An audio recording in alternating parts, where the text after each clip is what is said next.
neste momento, que venha ministrar as nossas vidas. Venho pedir a Deus que venha falar aos nossos corações. Eu tenho plena convicção de uma coisa: Deus deseja ministrar as nossas vidas. Deus deseja trazer ao seu coração daquilo que é a sua vontade, daquilo que é a sua revelação, daquilo que Ele quer nesta noite nos ministrar de forma profunda, de forma a que nós venhamos tomar decisões, de forma que nós venhamos redirecionar a nossa caminhada, a nossa jornada. Eu quero te convidar, antes da gente ler o texto nesse momento, a orar juntamente comigo. Quero te convidar a falar com o Senhor e a clamar a Deus pela sua bondade, pelo teu amor e pela graça dele sobre nossas vidas. Amém? Então vamos orar ao Senhor? Pai, no nome de Jesus, ó Deus, nós nos colocamos diante do Senhor nesse momento, Deus. Senhor, nós passamos um tempo louvando o teu nome, passamos um tempo te bendizemos, Deus querido, e nós queremos neste momento, Senhor, sermos ministrados por ti, sermos alcançados pela tua graça, Senhor, graça essa que é abundante, graça essa, Senhor, que é maravilhosa, Senhor.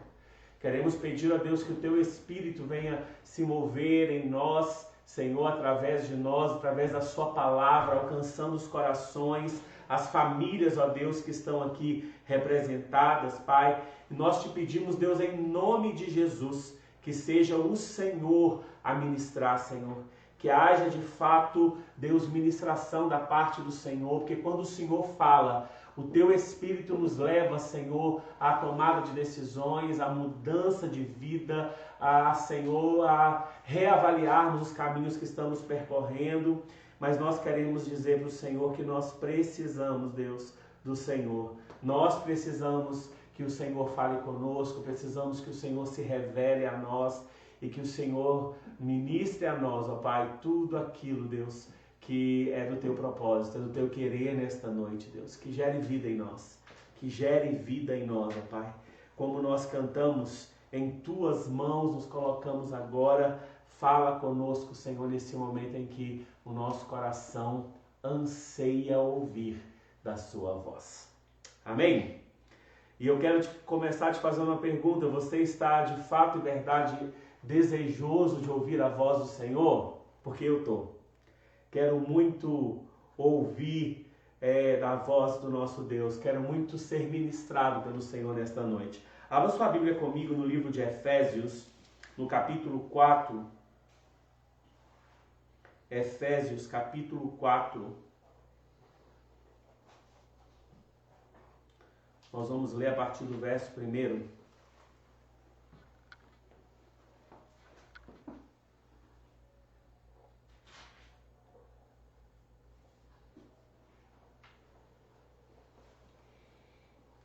Efésios 4, a partir do verso 1.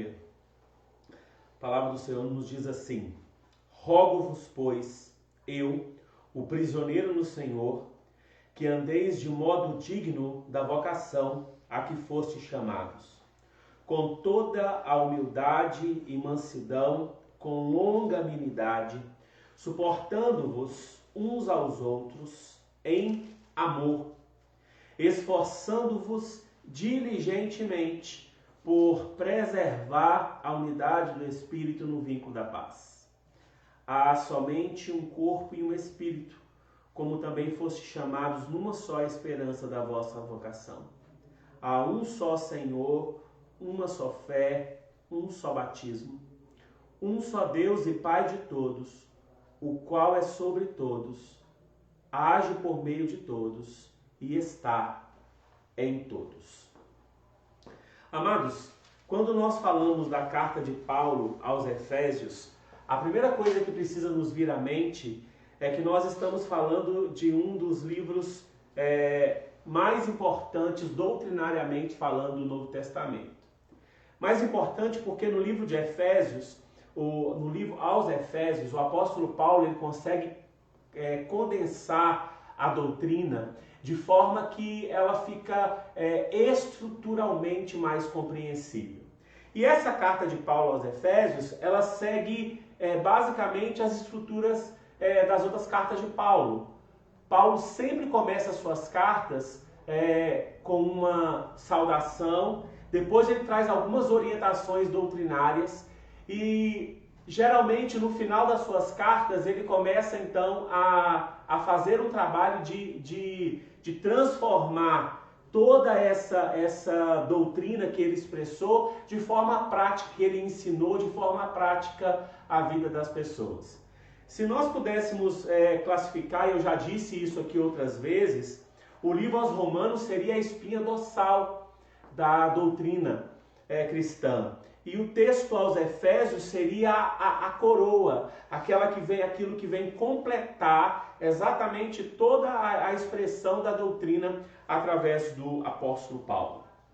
Então, quando nós olhamos para esse texto, nós precisamos compreender que do capítulo 1 até o capítulo 3, o apóstolo Paulo ele vai falar basicamente acerca da doutrina, ele vai falar basicamente acerca daquilo que Cristo fez em nós, aquilo que Deus fez, que foi nos escolher antes da fundação do mundo. Depois o apóstolo Paulo, ele vai falar acerca de como o Espírito nos chama a vivermos esta vida que Deus já preparou para nós e que em Cristo Jesus nos foi garantido. Ou seja, o apóstolo Paulo deixa bem claro que existe uma eleição que foi feita a nós por Deus antes da criação do mundo, né? De antemão o Senhor já nos havia chamado para a salvação, que Cristo vem, morre, Ele nos resgata para vivermos essa salvação e que o Espírito vem e nos conduz a experimentarmos dessa salvação que nós estávamos eleitos antes da fundação do mundo para vivermos, quando Cristo abre os nossos olhos espirituais.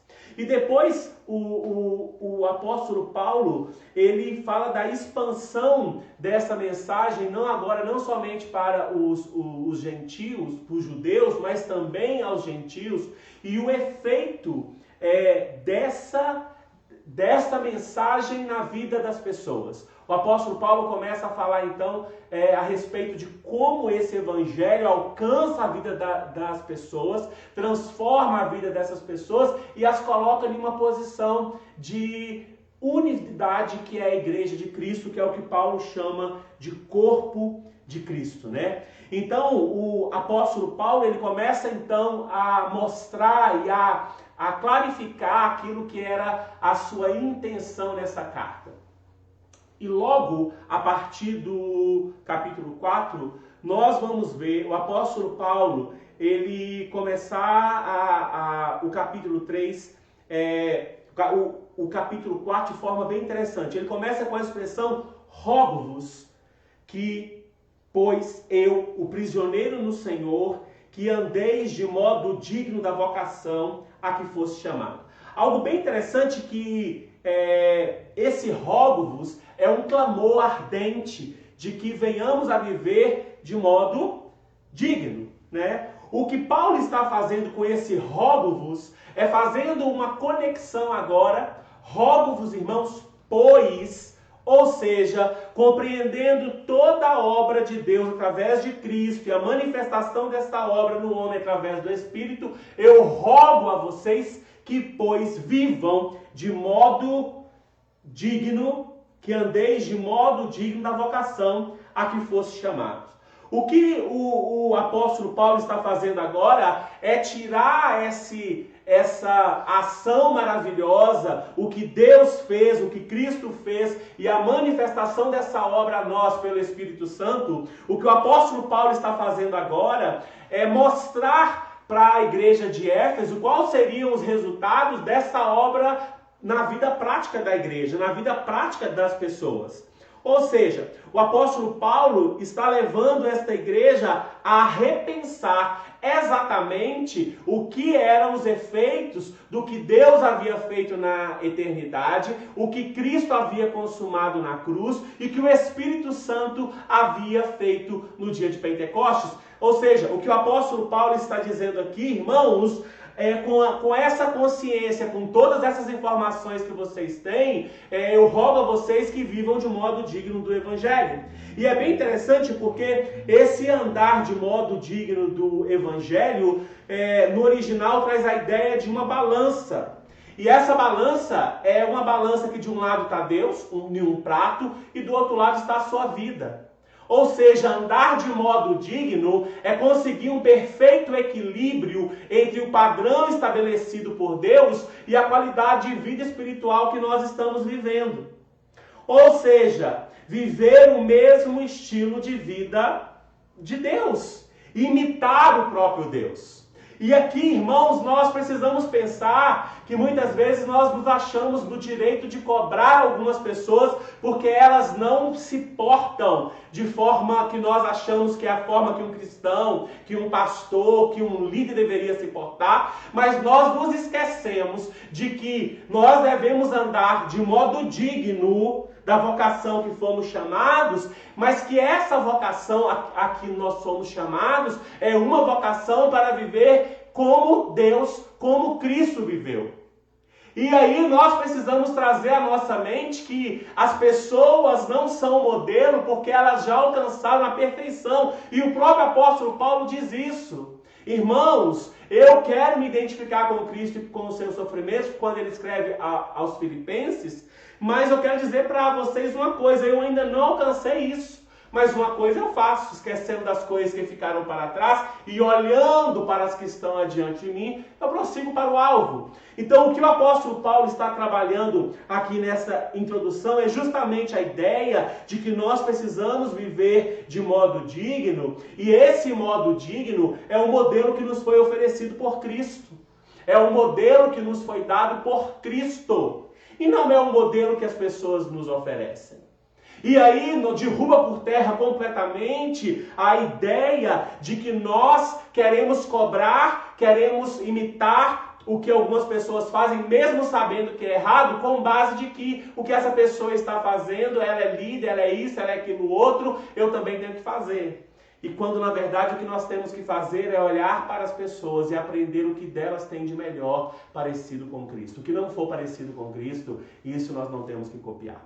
E o que o apóstolo Paulo está colocando aqui é algo muito interessante. Ele está dizendo, olha, rogo-vos, pois, ou seja, com toda essa consciência de doutrina que eu já trouxe para vocês, eu rogo a vocês que vocês vivam de modo digno da vocação a que vocês foram chamados. O apóstolo Paulo não está falando da vocação que eu chamei vocês para viver. O apóstolo Paulo está dizendo da vocação que vocês foram chamados. E se nós voltarmos lá no começo, no capítulo 1 de Efésios 1:4, ele diz assim, assim como nos escolheu nele antes da fundação do mundo, para sermos santos e irrepreensíveis perante ele, e em amor nos predestinou para ele, para a adoção de filhos, por meio de Jesus Cristo, segundo o beneplácito da sua vontade, para louvor da glória da sua graça, que ele nos concedeu gratuitamente no amado que é Jesus Cristo. Ou seja, o apóstolo Paulo está rogando a esta igreja que viva de modo digno ao chamamento que recebeu de Deus através de Cristo Jesus e teve os olhos espirituais abertos para a compreensão desse chamado através do Espírito Santo de Deus. Não foram pessoas que nos chamaram a viver uma nova vida. Não foi uma denominação que nos chamou a vivermos de modo digno. O Senhor está nos convocando a vivermos de modo digno da vocação que nós recebemos. E nós recebemos essa vocação não foi de pessoas. E eu aqui não estou falando de vocação como dom para realizar uma tarefa específica. É da vocação que nós recebemos, o chamado que nós recebemos para sermos feitos filhos de Deus, santos e irrepreensíveis, para sermos filhos segundo o beneplácito da vontade de Deus. E o que o apóstolo Paulo está dizendo, coloquemos então na balança a minha vida e o modelo que me foi apresentado por Cristo Jesus, e agora tente achar o equilíbrio. Como está a sua vida diante de Deus? Como está a sua espiritualidade diante de Deus? Como está a sua, aquilo que você como você tem revelado a obra que Cristo já fez na sua vida, que na verdade foi feita antes da fundação do mundo. Mas o apóstolo Paulo não para por aí. Ele continua explicando como que nós podemos viver desse modo digno. E aí o apóstolo Paulo ele vai dizer algo bem interessante, porque ele diz que viver de modo digno da vocação a que foram chamados. Eu só quero fazer um parênteses antes que eu estava me esquecendo.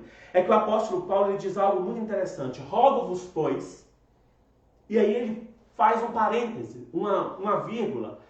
Eu, o prisioneiro do Senhor, fecha a vírgula, que andeis de modo digno da vocação a que foste chamados. Algo interessante, amados, que o apóstolo Paulo escreve essa igreja da prisão. E como prisioneiro, o apóstolo Paulo, prisioneiro pela causa do Evangelho, no amor de Cristo Jesus, o apóstolo Paulo, ele não escreve fazendo nenhum drama, dizendo, irmãos, rogo a vocês, eu que estou na prisão, sofrendo por causa do Evangelho. Não é assim? Não é assim que a gente vê os negócios? Eu sempre orei muito a Deus quando estava no campo missionário, porque eu nunca quis transparecer uma ideia de que a experiência missionária era uma experiência de Marte.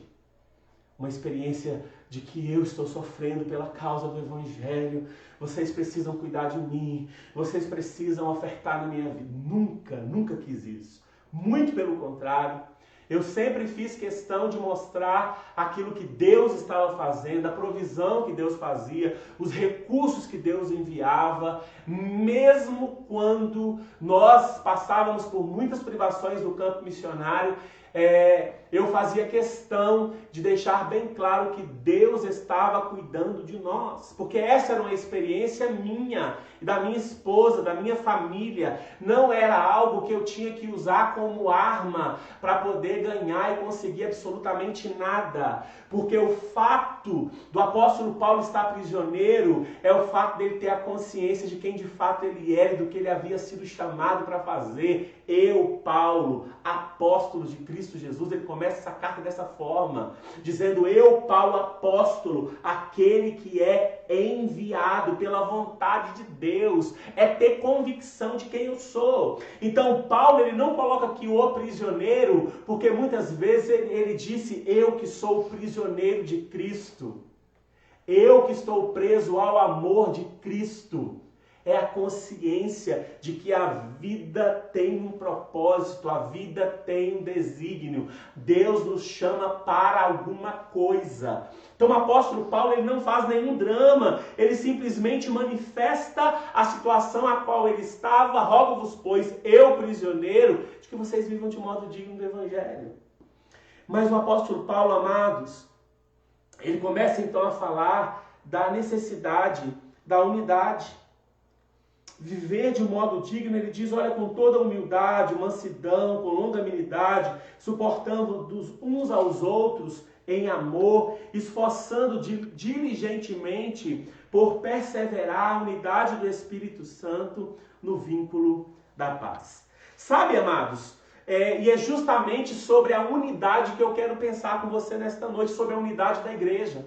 O apóstolo Paulo, ele faz toda essa introdução para falar acerca da unidade. E o apóstolo Paulo, ele fala algo bem interessante quando ele coloca viver de modo digno da vocação a que fomos chamados a viver. O apóstolo Paulo, ele começa então a discorrer como que nós poderemos viver de modo digno a vocação que nós fomos chamados a viver.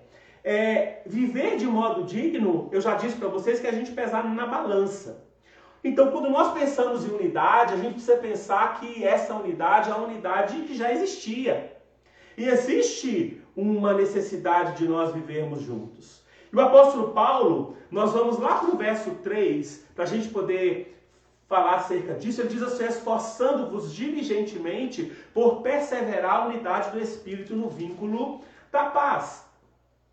O que o apóstolo Paulo está dizendo é que já existia uma unidade. O apóstolo Paulo não está dizendo assim, irmãos, criem uma unidade. Ele está dizendo, mantenha uma unidade. Essa unidade ela não é resultado de uma identificação com ninguém. Essa unidade não é resultado do fato de eu gostar de estar no meio de pessoas que tocam, cantam igual eu. Essa unidade não tem a ver com o fato de ser pessoas que são empresários, comerciantes e falam a mesma linguagem que eu. Essa unidade não tem a ver com o fato de ser pessoas que pensam a vida como eu penso. Mas o que o apóstolo Paulo, ou não, tá? Ou não. O que o apóstolo Paulo está dizendo é que essa unidade, ela é decorrente do fato de que Deus, desde a eternidade, nos elegeu. Jesus morreu e o Espírito Santo nos convoca. Não é algo que tem a ver com o que eu gosto ou deixo de gostar. A unidade que o apóstolo Paulo está falando é a unidade que nós recebemos em Cristo Jesus, de sermos únicos. É algo que está muito além daquilo que pode ser visto. O apóstolo Paulo não está falando de uniformidade. Você pode ter um pelotão de polícia, todo mundo uniformizado, estão todos vestidos igualmente, mas não estarem unidos no mesmo propósito. Podem ter no meio daqueles mesmos policiais pessoas que não querem lutar pelo ideal ao qual eles juraram, fizeram um juramento no final do seu treinamento, que era manter a paz, a ordem, submeter-se às suas autoridades, a proteger o país, a nação e a nossa Constituição. Muitos não estão firmados nestes mesmos ideais, portanto estão uniformizados, mas não estão vivendo em unidade. Então, quando nós pensamos em unidade, nós precisamos pensar em algo que está além daquilo que nós vemos. A unidade é algo que nos une, é orgânico, ele é visceral. Deus nos chama a sermos filhos, e não tem nada que nós podemos fazer que vai mudar o fato de nós sermos chamados a sermos filhos de Deus. Então, quando nós pensamos em unidade, um bom exemplo é uma família. Você pensa em uma família que tem 5 irmãos, uma mãe e um pai. De repente, o pai morre, distribui essa herança em testamento de forma que nenhum dos filhos se agradam. Os filhos, então, mudam para várias cidades, vários estados do Brasil, mudam seus nomes porque não querem continuar tendo vínculo com essa família. Mas uma coisa eles nunca vão poder mudar, de que o sangue que corre na veia deles os une. Então, quando nós pensamos em unidade, nós não temos que pensar em uniformidade.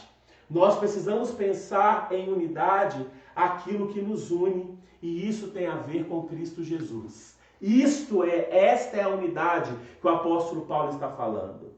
Essa unidade ela é gerada e ela é operada pelo Espírito. Lá no capítulo 7 de João, no versículo 38 e 39, Jesus faz a seguinte oração: quem crê em mim, como diz a Escritura, rios de água viva correrão do seu ventre. E isso disse ele no Espírito, aqueles que haviam de os receber e os que nele crescem, porque o Espírito Santo ainda não fora dado, porque ainda Jesus não ter sido glorificado. Jesus orava por aqueles que o Pai ainda o daria, porque todos aqueles que foram dados, que estavam sendo dados e que seriam dados, esses compunham uma unidade. Essa unidade que o Senhor está falando nesse texto, que consiste naqueles em que todo lugar, em todas as eras, crescem em Jesus, e essa é a unidade. E quando o apóstolo Paulo diz é preciso preservar a unidade, nós precisamos preservar consiste em expressar na prática essa unidade de forma de que as pessoas possam ver. E aí nós precisamos trazer à nossa mente, amados, que na igreja de Éfeso haviam gentios e judeus. Haviam diferenças culturais. Havia diferença entre as pessoas. Os judeus acreditavam que os filhos precisavam ser circuncidados. Os gentios não. Os judeus não comiam carne de porco. Os gentios sim. Vamos guardar o sábado ou vamos guardar o domingo? Vamos batizar por imersão ou vamos batizar por aspersão?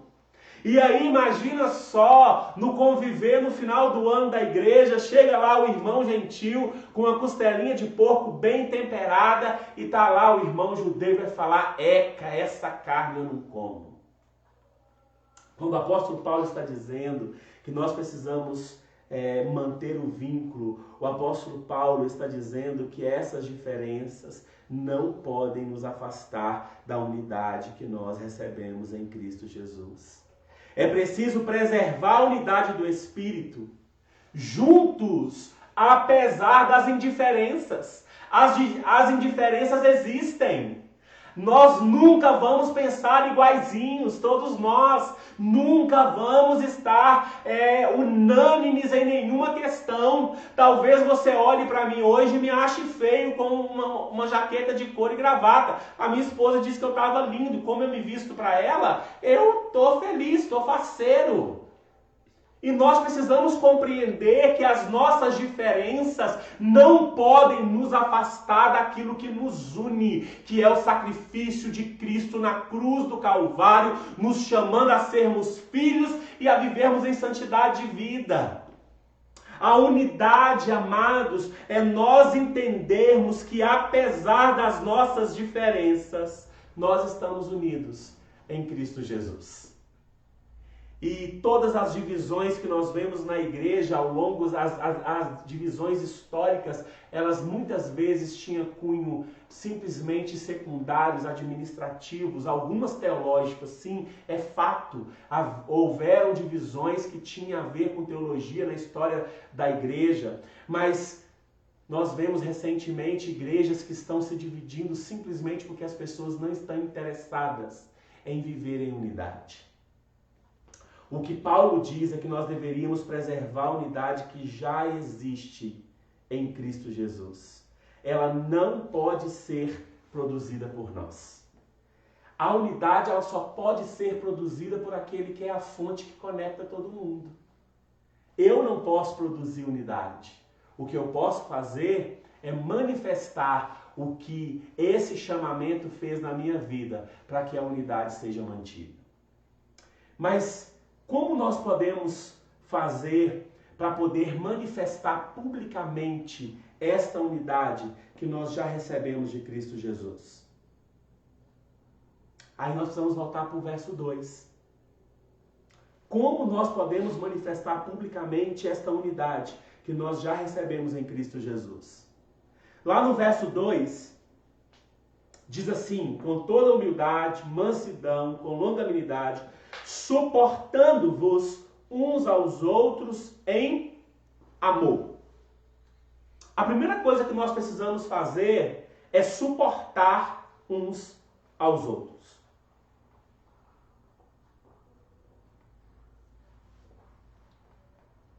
Agora, para que eu te suporte, você me suporte, nós precisamos ter amor, mansidão e longanimidade. O que o apóstolo Paulo está supondo aqui, irmãos, quando ele diz suportar uns aos outros, é que vai haver momentos em que a coisa fique quase insuportável. Talvez você pense assim: fulano de tal tá tão chato que eu não suporto. E de repente houveram vários momentos que alguém olhou para você e disse: mas esse cara tá tão chato que eu já não tô nem suportando olhar para a cara dele.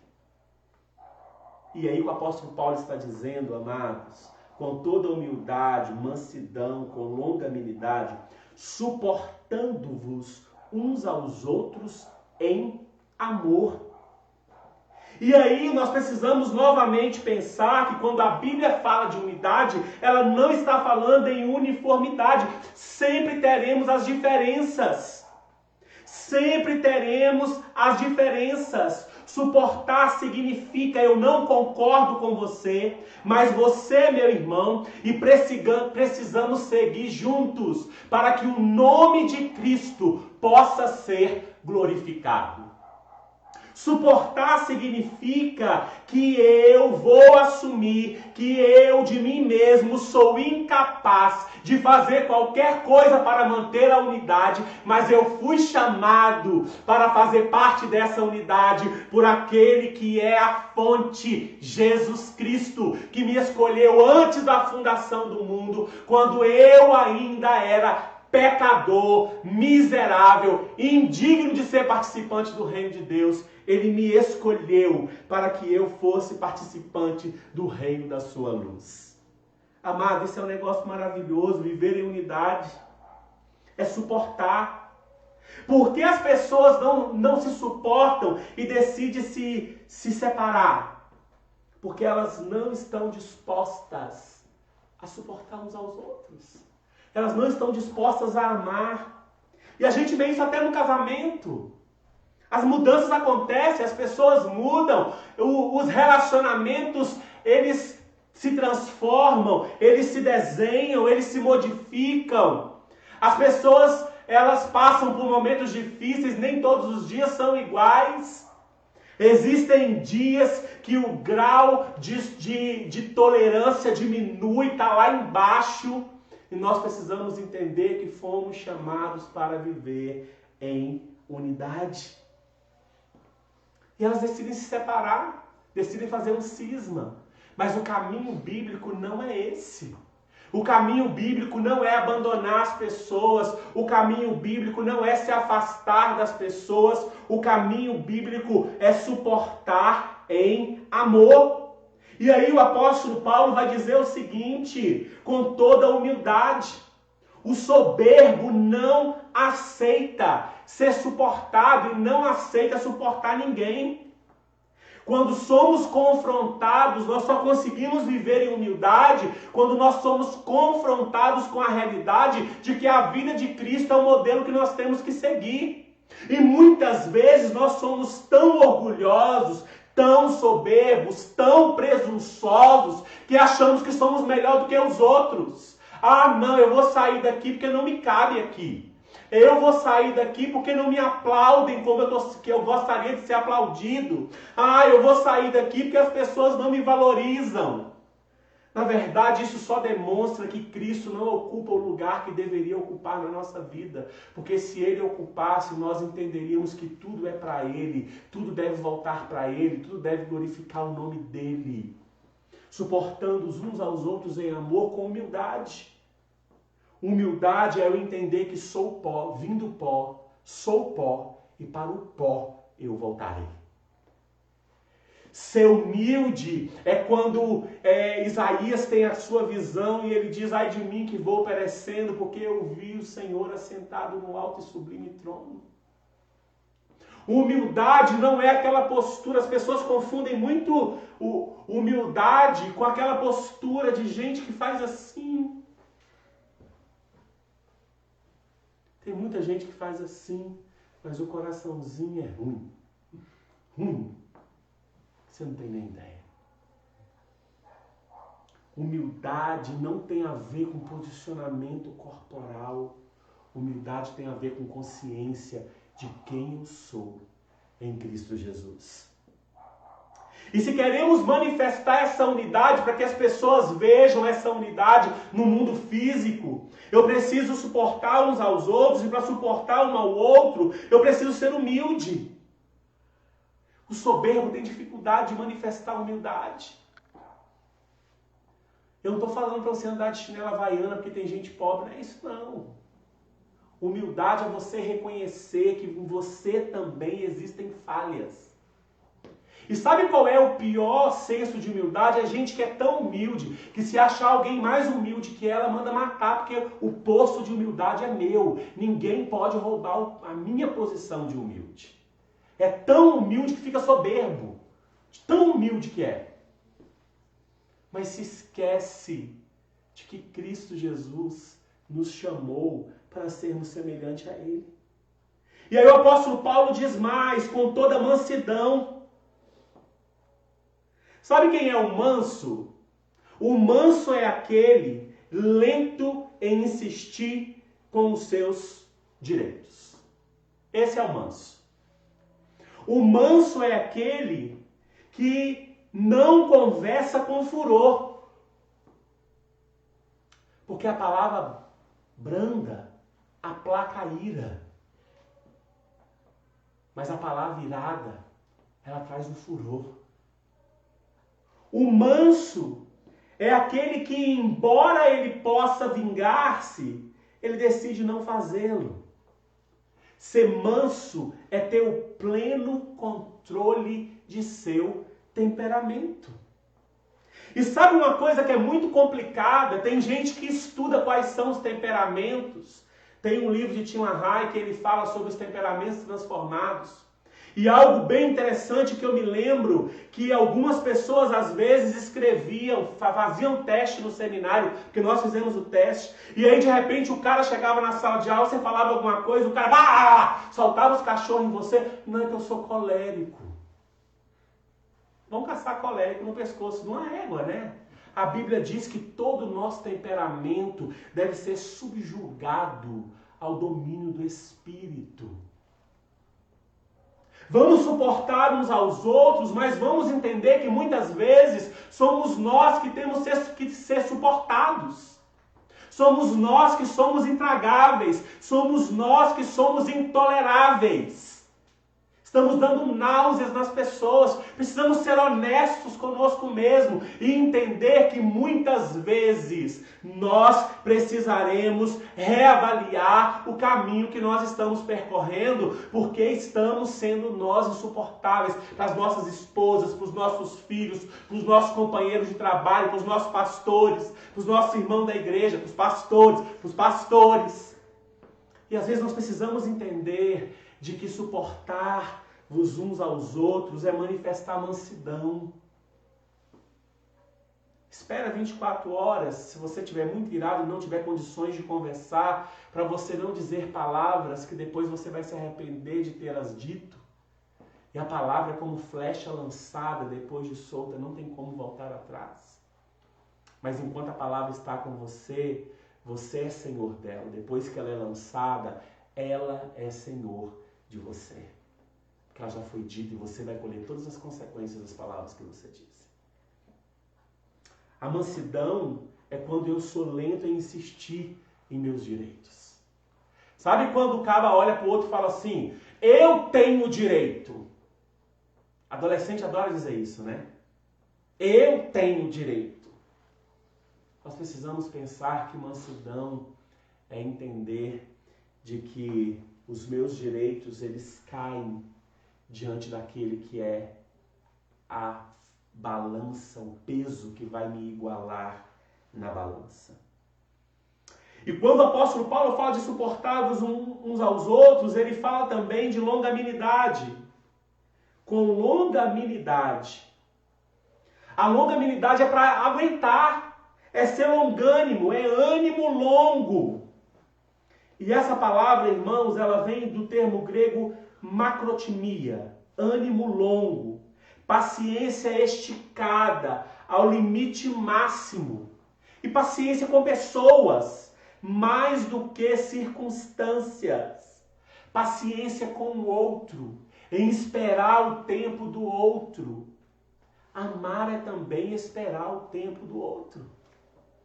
Tem gente rápida, tem gente sonsa, tem gente avoada, tem gente lesa. Não é verdade? Se a gente for querer que todo mundo faça coisa no ritmo da gente, nós vamos atropelar algumas pessoas e talvez outras pessoas nos atropelem. Mas aí nós precisamos nos lembrar que suportar uns aos outros, mesmo que ele não faça no tempo que você faça, eu preciso ser longânimo e caminhar no tempo que a outra pessoa precisa para alcançar os seus objetivos. Eu estarei cumprindo uma orientação bíblica. Suportar em longanimidade. Esperar o tempo do outro. Talvez eu pegue e faça, mas será que os resultados serão exatamente aqueles que Deus quer que tenhamos? Será que os resultados serão exatamente aqueles que Deus desenhou para que nós venhamos ter naquela situação? Nós precisamos, irmãos, ser longânimos, olhar para o outro e ser mais tolerante com o outro.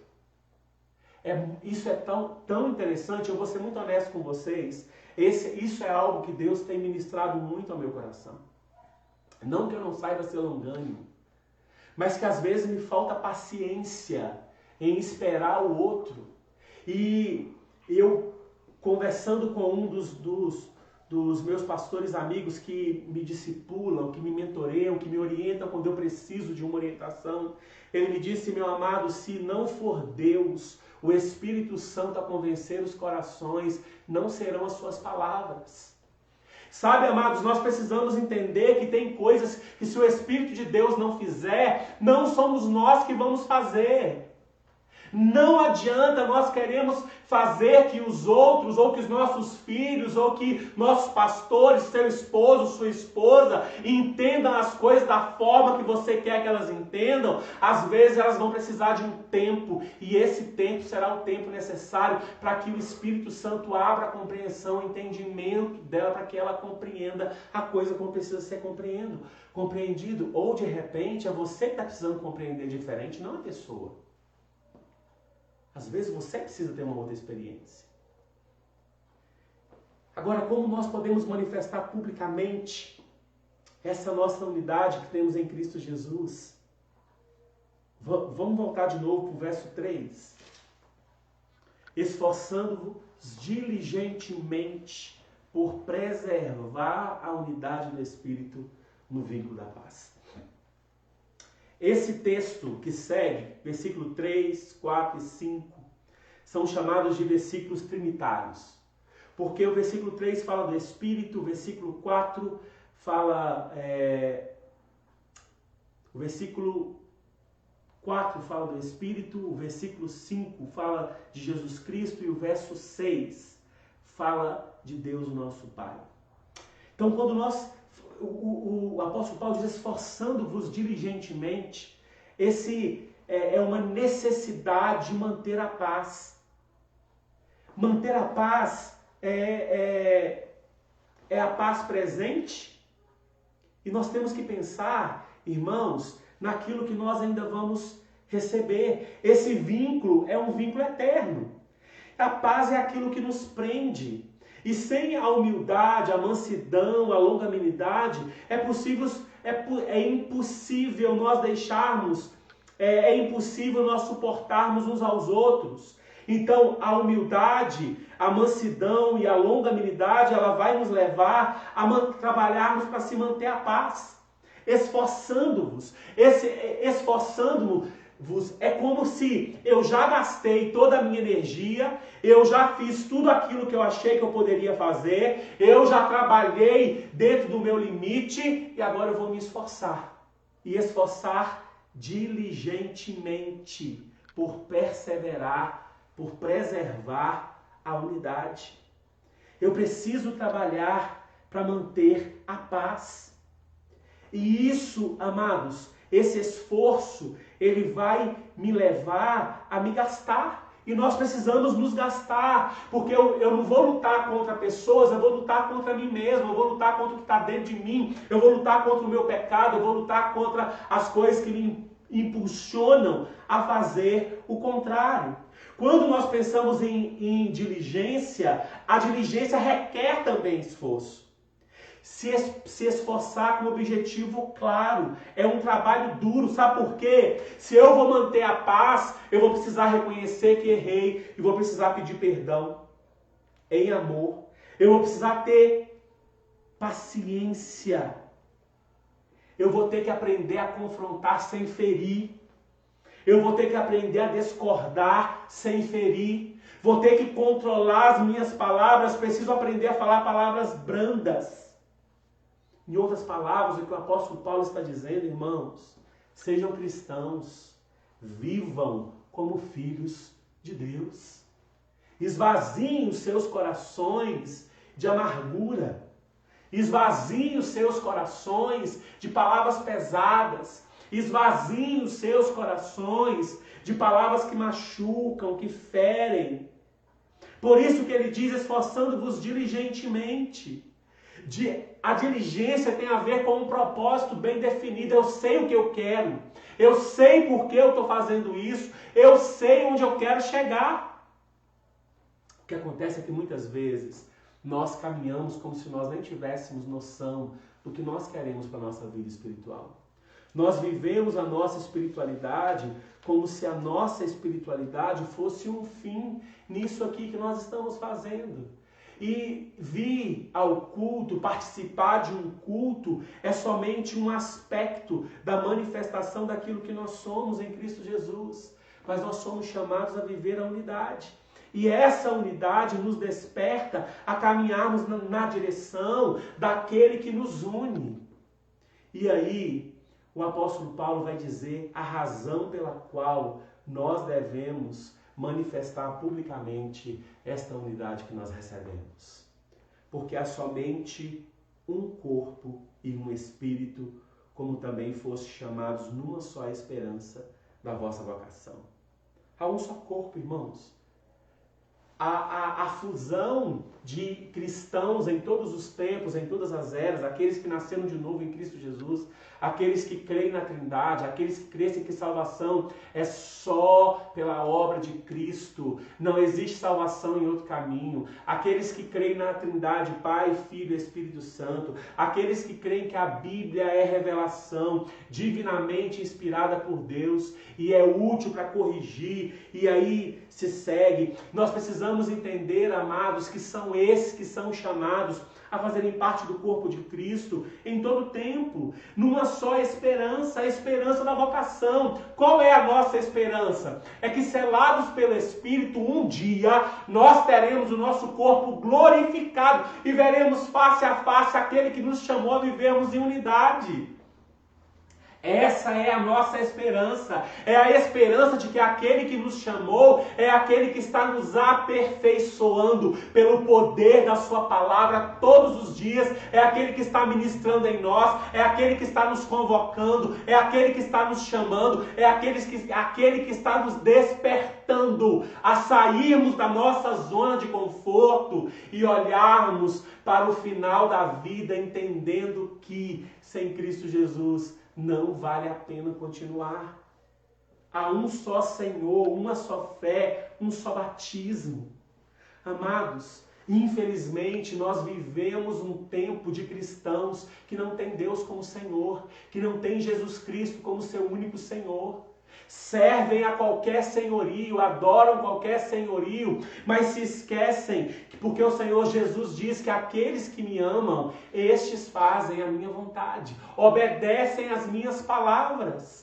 Vivemos tempo em que as pessoas estão com medo do Evangelho. As pessoas estão com medo de pregar a palavra porque as pessoas querem um Evangelho que massageie o ego das pessoas. As pessoas querem um Evangelho que diz para o adúltero, continue a adulterar, que diz para a prostituta, continue a prostituir, mas o Evangelho do Senhor Jesus diz: vinde a mim todos vós que estáis cansados e sobrecarregados, eu vos aliviarei, porque o meu fardo é leve, o meu jugo é suave.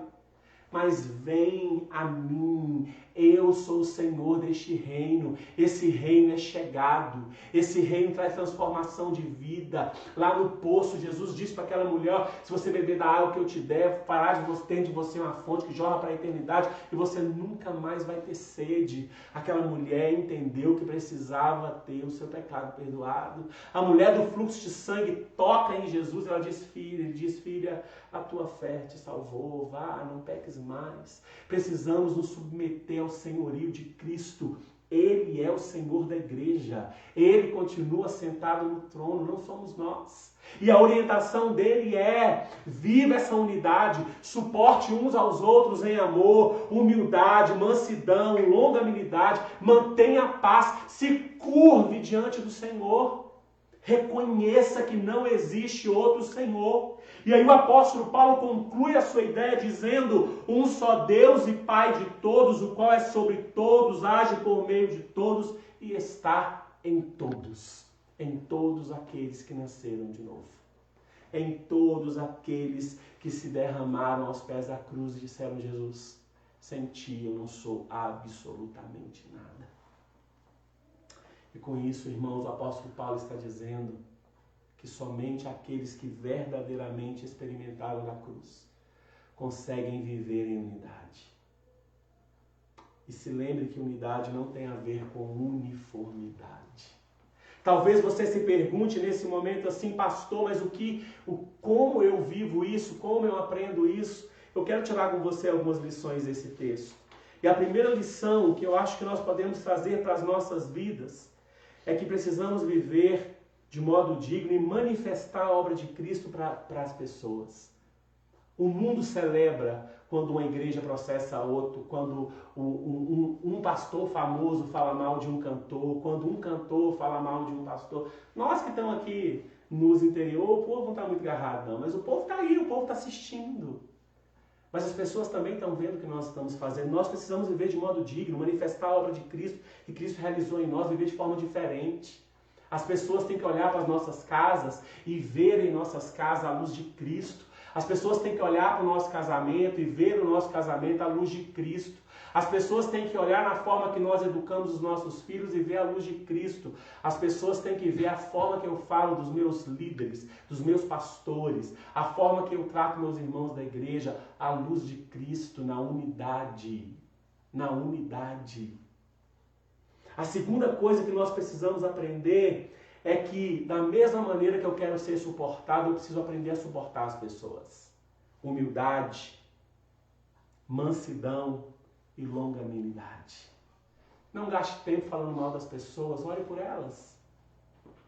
Da mesma forma que você quer que as pessoas cuidem de você, as pessoas precisam ser cuidadas. Da mesma forma que você erra, as pessoas também erram e elas também precisam ser perdoadas. Da mesma forma que você quer ser perdoado. A Bíblia diz algo que eu gosto muito: quem te constituiu juiz para julgar a vida de alguém? Quem te colocou nessa cadeira? O único que pode julgar como justo juiz é aquele que morreu na cruz do Calvário e já teve o seu corpo glorificado, que é Jesus Cristo. E ressuscitou ao terceiro dia. E nós precisamos aprender que nós também precisamos ser suportados. Suporte os outros. Olhe com esse olhar de humildade, de mansidão e de longanimidade. Terceira coisa que nós podemos aprender com esse sermão nesta noite. Manifestar essa unidade não é uma decisão que eu posso tomar, não é uma escolha minha. Eu posso manifestar aquilo que eu experimentei de Cristo Jesus, ou eu posso manifestar que eu nunca experimentei isso de Cristo Jesus. Aí está a questão. Porque Jesus diz: aqueles que me amam obedecem às minhas palavras. E Jesus diz que nós devemos suportar uns aos outros. O apóstolo Paulo nos orienta aqui que nós devemos suportar uns aos outros. O apóstolo Paulo diz que nós devemos viver de modo digno da vocação que fomos chamados. Para isso, amados,